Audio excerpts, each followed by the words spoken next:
Soy César Barta, soy físico, he trabajado pues, en el tema nuclear, aeroespacial, y sobre la Sábana Santa pues, dedico mi tiempo libre desde hace 28 años. Ahora vamos a presentar el tema de la Sábana Santa y en este bloque lo que vamos a hacer es hablar sobre todo del tejido y un poquito de lo más importante que más llama la atención, pues que es la imagen, pero a la imagen se dedicará otro bloque distinto.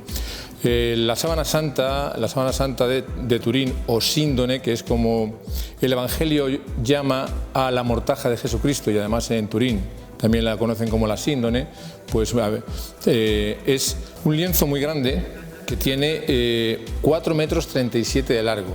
Cuando la gente lo ve por primera vez lo que dice, pero qué grande es.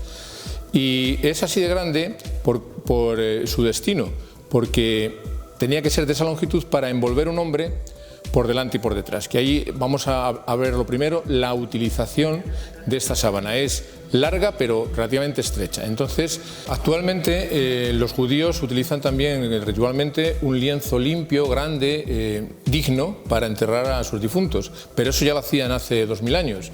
Entonces, el lienzo que hay mortuario, la mortaja que hay en Turín, fue utilizada para enterrar a un hombre que en uno de los extremos de esos 4,37 metros se pusieron los pies y se tumbó boca arriba. La cabeza le llegaba más o menos al medio de esa sábana, como se ve en la figura que tenemos aquí. Y el resto de la otra mitad de los 4,37 metros se pasó por encima de la cabeza, por delante de las manos, del cuerpo, de las rodillas y de los pies. De forma que la parte posterior estaba en contacto, la parte de la espalda estaba en contacto con la mitad de la sábana y la parte frontal del cuerpo con la otra mitad de la sábana. Por eso se explica que actualmente la Sábana Santa tenga una imagen de un hombre por delante y por detrás. Bien, además lo que llama la atención cuando vemos esta sábana, que tiene unas quemaduras, unos agujeros que llaman la atención, que desde un punto de vista científico pues tienen su interés porque nos dice a qué temperatura ha sido sometida, qué reacciones han podido haber, pero desde el punto de vista estético salvó la parte principal de la sábana en un incendio que se produjo en 1532. Por medios informáticos podemos quitar esas quemaduras y, como vemos en la imagen, hacernos una idea de cómo se veía esto antes de 1532. Es decir, se veía la imagen de un hombre por delante y por detrás bastante más limpia, ¿no? Pero que además esa imagen tenía unas manchas en ciertos puntos que correspondían pues con la sangre, las heridas de un crucificado, tal y como describen los evangelios. Pues tenía manchas de sangre en las muñecas, en el costado, en la frente, etcétera, ¿no? Bien, entonces tenemos que en la síndone es un tejido muy grande que tiene una imagen enigmática y manchas que pueden ser de sangre. Pero yo me voy a centrar sobre todo en el tejido. Las partes de explicaciones de la imagen y la sangre pues se harán posteriormente.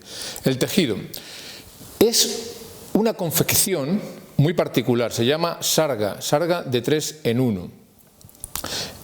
Aquí, como vemos en la imagen en detalle, eso significa que a los hilos que bajan de arriba abajo en el telar, una lanzadera va pasando por encima de 2 y metiéndose por debajo del tercero, saliendo por encima de 2, metiéndose por debajo del tercero y así sucesivamente. Y el hilo de al lado hace lo mismo pero de calado.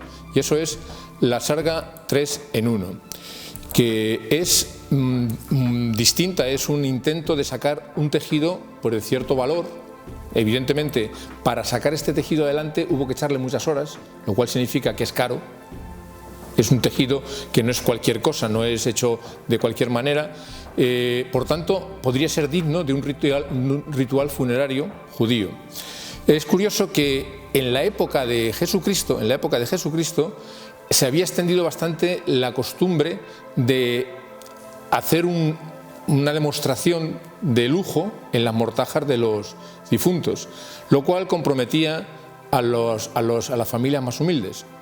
Y da lugar a un comentario, una recomendación posterior de Gamaliel de que por favor se hagan entierros más sencillos. Luego, esta sábana de alto valor es coherente con un entierro judío de la época de Jesucristo.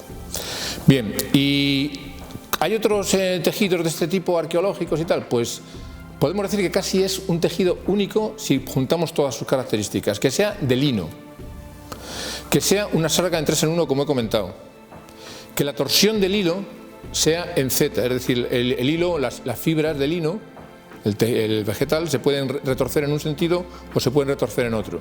Pues que en uno de los sentidos, que se llama Z, y además que sea tan tupido, toda esa serie de características dan lugar a un tejido que es más bien único, no hay otro ejemplar para poderlo comparar. Según la experta textil de Israel, que habló con nosotros en Bari hace 2 años, pues nos decía que muy probablemente era un tejido importado, elaborado fuera de Palestina, importado. Si era importado, también tenía que ser comprado por una persona de cierto poder económico, una persona rica, y el Evangelio nos dice que José de Arimatea pues era rico, ¿no? Bien, vamos ahora a contar una cosa muy interesante que no está en los libros, que es una aportación personal y particular basada en la observación de la experta textil Fleury Lambert, una suiza que estuvo haciendo la restauración en el 2002 y que estuvo muchas horas delante de la Síndone, hizo todos los estudios que quería y descubrió que había lo que llama ella un pliegue primitivo. El pliegue primitivo no es el pliegue que actualmente hay más marcado en el centro de la sábana, porque todas las sábanas, cuando hacéis la cama, lo que hacéis es doblarla juntando los bordes y doblándola por la mitad. Pues ahí se forma una arruga que es la mitad de la sábana. Pues hay en la sábana santa hay esa arruga, pero al lado de ella, unos centímetros más para allá, hay otra arruga que es mucho más finita y que la experta dice que esa fue el pliegue primitivo, es decir, según salió del telar, se dobló así y no está en el centro que está la actual. Por tanto, analizando, tirando del hilo, y nunca mejor dicho porque es un tejido, tirando del hilo de este pliegue primitivo, podemos decir, bueno, suponiendo que salió del telar y la doblaron por la mitad, bueno, pues juntaron los bordes, pues desde ese pliegue hasta un borde en la mitad de la sábana, desde ese pliegue primitivo hasta un borde en la mitad de la sábana. Si ese borde tiene orillo, y voy a contar lo que es el orillo, en el telar cuando se teje, ese hilo, esa lanzadera va de un lado al otro. Al llegar al borde se da la vuelta, el hilo no se pierde, no es la continuidad, llega a este lado, sigue otra vez, vuelve a este lado, de forma que en los bordes el hilo continúa, y eso es el orillo del tejido. Si fuese un corte, pues ahí en los bordes estarían los hilos rotos sueltos. Bueno, pues en uno de los lados hay un orillo y la distancia desde el pliegue primitivo hasta este borde es la mitad de la sábana según salió del telar. Pero es que esa distancia para ese lado no coincide con la distancia al otro borde. Y el otro borde también tiene orillo. Entonces, es que no lo doblaron por la mitad. Cuidado, eso es muy raro. Que cojan y no lo doblen por la mitad es muy raro. Curiosamente, lo que pasa es que en el otro lado, a pesar de tener orillo, a pocos centímetros del borde hay una costura. Una costura. Entonces, lo lógico es pensar que es que la sábana era más ancha al principio y que la cortaron por el medio, al lado, de ese borde que tiene orillo. Vamos a verlo con las imágenes, que es como mejor se entiende. Si hay un lado que tiene orillo y está más distante que el otro del otro borde, entonces es que la sábana al principio era más ancha y era un poco más, era el doble de lo que hay a un lado. Lo estamos viendo en las imágenes. Esa costura del lado, si pensamos que es que estaba separada por ahí, pues han retirado una tira intermedia. Lo cual es muy raro, pero las pruebas nos van llevando poco a poco a esta rareza y necesito una explicación. ¿Por qué retiraron una tira intermedia dejando el orillo al lado? De hecho, el dejar el orillo al lado quiere decir que lo hicieron los que sabían lo que hacían, porque si no hubiera sido mucho más débil el tejido y sin orillo se hubiera deshilachado mucho más fácilmente y no hubiera llegado a nuestros días entera. He descubierto además que justo a la mitad, entre la mitad y el borde de donde está la costura, hay otra arruga. otra arruga justo en la mitad, lo cual confirma y demuestra que la sábana era más ancha al principio según salió del telar. Y que le han retirado una tira intermedia. ¿Por qué? Bueno, pues esto es lo curioso, que esa arruga intermedia en pliegue primitivo nos hace pensar que la sábana era más ancha y que le han retirado una tira intermedia, y entonces antes de retirarle la tira intermedia, si ahora la imagen está centrada, después de retirarle la tira, antes de retirarle la tira, la imagen no estaba centrada. Si antes no estaba centrada y después de retirarle la tira está centrada, pues parece que la intención de retirarle esa tira intermedia es centrar la imagen.